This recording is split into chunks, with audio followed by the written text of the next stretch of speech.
Ang pagpepedicab huwag ismulin dahil sa kada padyak ng pedal at kabig ng manibela, maganda ang direksyong pinuntahan ng mga anak niya. Yan ang trabaho ni Tatay Rama sa loob ng halos 40 taon. Ang kanyang itinaguyod, 9 na anak lang naman. Ang pinagmamalaki ko itong pedicab driver na kapag patapos ako ng 8 kong anak sa pamagitan itong hanap buhay kong pedicab driver. Alamin natin ang buhay ng isang tatay na dakila dito sa Kwentong Kabarangay. Ayan, pinasok-pasok na natin itong barangay ng Tunsuya kasi hinahanap natin si Tatay Anesio Rama. Pero may nakapagturo na sa atin dito na tayo. Tapo! Dito na, pasok. Tao po, Tatay Anesio! Opo! Ayan! Tatay Anesio, kumusta? Okay lang po. Pwede ba kami makapasok sa iyong munting tahanan? Pwede po. Pwede. Sumama kayo, sabayan nyo ako. Halika. Pasok tayo. Tara. Yan, Tatay Anesio Rama. Tatay Anesio, maraming salamat ha. Nakasikip pa kami dito sa bahay nyo. Kumusta ho kayo? Okay lang po. Okay na okay. Natutuwa ho ako sa inyo. Palagi ho kayo nakangiti. Na? Kahit na wala na buhay.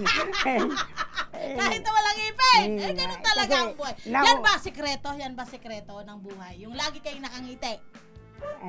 Kasama ko yun sa sa buhay. Oo. Kasama rin. Oo. Dahil kumusta po ang buhay po ninyo? Kayo lang ho ba mag-isa dito sa bahay po ninyo? Ako lang po, mag-isa. Ikaw lang mag-isa. Apo. Paano ang pang-araw-araw nyong ginagawa?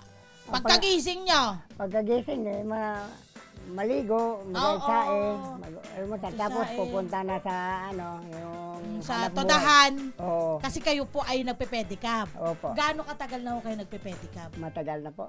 Nag-aaral pa yung mga anak ko na nagpe-pedicab. May 30 years na ba? Mga ganyan, 40? Hindi. Wala pa naman 40. Wala naman 40, halos 30 years. Mahigit pa. Mahigit pa. At ano po ang naitulong sa inyo ng pagpe-pedicab na yun? Naitulong ko sa pagpipedicab na pag-aaral ko yung mga anak ko. Dito rin yung nakapag-aaral hanggang nag-graduate sila. Yung iba nakapagtrabaho hanggang nagkaroon na sila ng pamilya. Ang huli ko ng na pag-graduate, yung dalawa kong isang teacher saka isang IT. Ilan ho ba lahat ang anak ninyo? Siyam yan po. Tapos siyam lahat. Okay. nabawasan po ako ng isa. Nagkasakit? Hindi, sumakit lang ng tiyan, hindi naka-recover. Ayun, So, namatayan ho kayo ng isang anak. Yes. Pero lahat ho ng 8 yon, abay tinaguyod nyo. Opo. Bakit ho kayo nagpilit na itaguyod sila? Para ako man, hindi man ako nakapagtapos ng pag-aaral, nag-aaral ako. Gusto ko lang makatapos din yung mga anak ko. Yun ang gusto mo. Para maibaba paano ba nyo? Para maibang buhay nila, ano ba yung nasa isip nyo? Bakit gusto nyo silang makapag-aral? Para makapag-ano sila kung anong gusto nila sa buhay mo, umangat man, mahanap ng kung ano man pangarap nila, matutupad nila dahil sila man nakapag-aral. Ganda! Tapos paggising nyo ng umaga, namamasada kayo, anong oras kayo lumalabas para mamasada? Alas 5 po. Ng madaling araw? Opo. And then natatapos kayo ng anong oras? Uwi ako ng mga alas 12, kakain. Ng tanghali, kakain lang. May luto na kayo nun? Bibili ako ng kon. Pagdating ko dito, magsasaing pa ako ng kanin. Okay. Tapos ho? Pagkatapos, mag-rest ng mga 30 minutes, babalik naman ako pamamasada. So parang sa tagal niyo po yun ang naging buhay po ninyo, pamamasada? Opo, yun ang naging buhay ko ng pagmamasada. Anong klaseng pagod po ang meron na namamasada ng... Minsan napapagod ka talaga, pero nawawala naman din yung Ano ang mga sumasakit sa katawan mo pag ganyang namamasada ka ng... mano-mano. Kasi pedicab hindi po motor. Diba, Tay? Ano ang mga nananakit sa katawan mo pag ganyan? Minsan namamanhid yung binti, ganyan.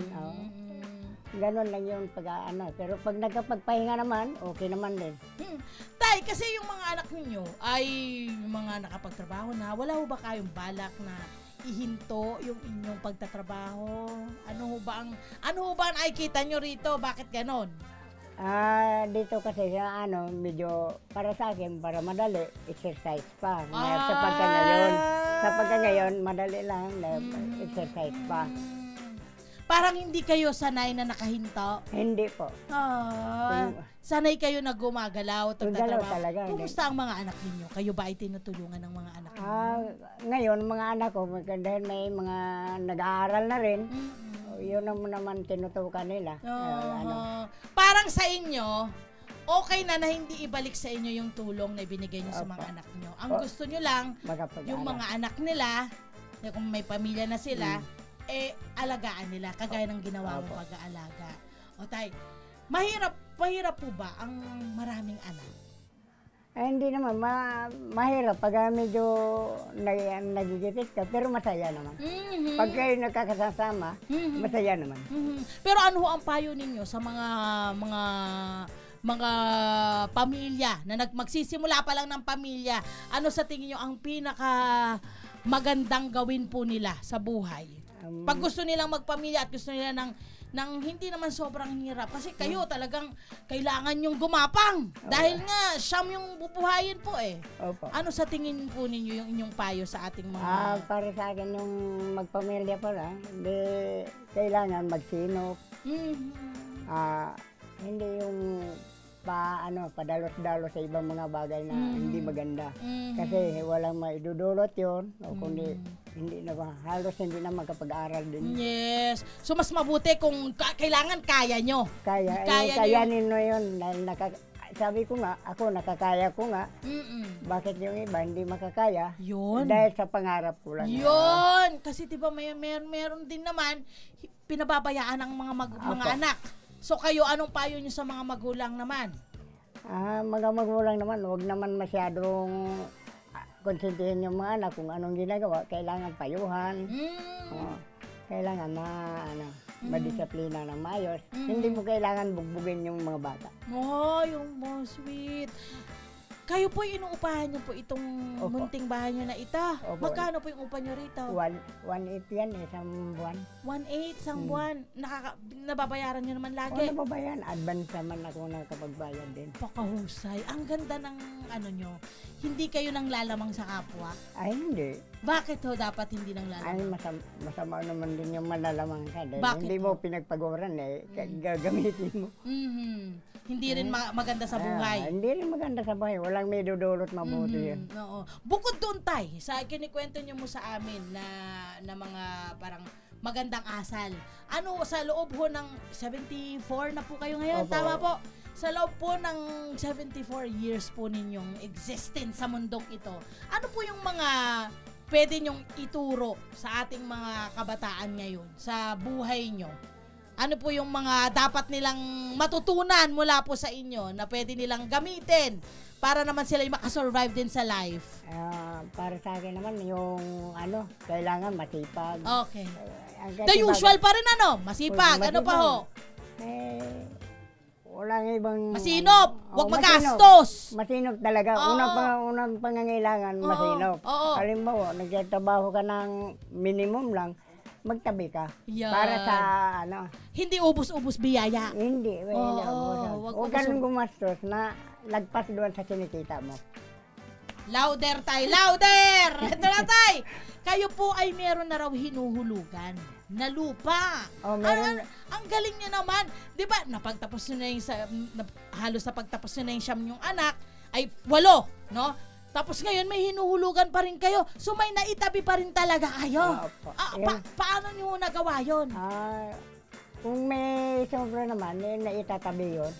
Naitatabi, ilalaan doon sa paggagastusan, paghuhulog. Yun ang importante. Magkano po yung inuhulog-hulog po ngayon, ninyo? sinisingil ka ko ng NHA ng sa 21 months, 10,000 dahil 267. Pero nakapagbayad na paano kayo, kailangan matutunan to ng ating mga kababayan, no? Yung tamang pagsusube ng pera. Paano yung ginagawa niyong pagsusubi? Parang 5 piso a day, 10 pesos a day, 100 pesos a day. Paano po ba ang ginagawa niyo? Ang gagawin mo lang doon, kumuha ka lang ng budget mo, pangbayad ka pa, pagkain mo, budget mo, bayarin. Bayarin ng tubig, ilaw, bahay, nangupahan. Yun. Yung tira, talagang ilalaan mo doon sa pangangailangan sa bahay. Ganda. Kasi Halimbawa tayo, sa kita nyo na, halimbawa sabihin natin 500 pesos. Magkano dun yung pang-tabi lang, pang-saving lang para, pang-savings lang po, para meron kayong pang-emergency or may gusto kayong bilhin? Halimbawa sa 500. Kalahati po ba nun? Hindi, dahil lang magagastos ko lang sa 500, minsan nababawasan lang ng mga higit 100. Wow. Pagkain mo lang maghapon. Pero yung hindi, kailangan lang talaga hindi ka maluho sa pagkain. Kung saan-saan. Yung tamang pagkain naman po ang naman inyong kinakain. Ayan! Mensahe nyo, Tay, sa mga pamilya na kumakayod din, posible din tayo dumaraan din sa mga pagsubok, nahihirapan. Kayo, I'm sure marami kayong pagsubok na dinaanan. Ano po yung kanyang payo sa kanila? Ano ko lang sa kanila, kung ano man ang kinikita nila, wag na silang gumastos ng masobra doon. Dapat bang mag-give up tayo, parang sumuko agad? Ganun ba dapat? Hindi ko ganun ba, habang buhay ka pa, may kailangan mong lumaban, isa-survive mong kailangan mo. Kasi ngayong panahon na, dami kang gastusan, mataas ang bilihin. Yes, tama po. Payo mo po sa mga anak? Sa mga anak naman po, kailangan po kung ano mang hilig nila mag-aaral ng mabuti para makatapos man. Yun, makakamit nila yung kung ano mang gusto nila para sila man na guminhawa rin. Natutuwa ako sa iyo, Tay, kasi hindi ikaw yung toxic parent na tinatawag. Yung toxic parent po, yung magpaparami ako ng anak kasi gusto kong makatulong sila sa akin. Tapos tutulungan ko yung mga anak ko na makapagtapos at maging maganda ang buhay kasi gusto kong tulungan nila ako. Wala ho kayong ganong... Wala po sa akin yun. Bakit hindi kayo ganon? Habang buhay pa ako, kaya pa naman. Hindi pa ako... Hindi ka aasa? Hindi ako aasa. Magtatabi naman din ako sa pagkinikita ko. Magtatabi ko rin para sa sarili ko. Para... Kung ano mang kailangan, hindi na kailangan. Hindi ka naman hindi ka nahihingi. Kung maubos na, doon na lang. Sila nang bahala po. Galing mo, tatay.